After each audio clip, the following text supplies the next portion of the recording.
Hi, this is Lynn Wilbur, and it is Monday, August 27th.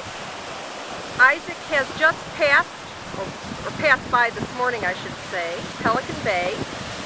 This is what the waves look in the Pelican Bay area.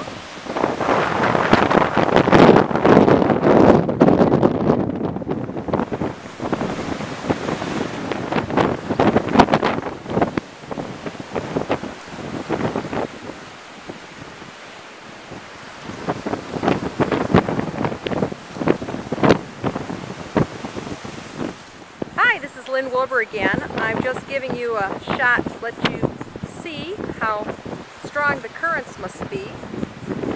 So here we are in the Pelican Bay area off the boardwalk, and you can see how the water's moving.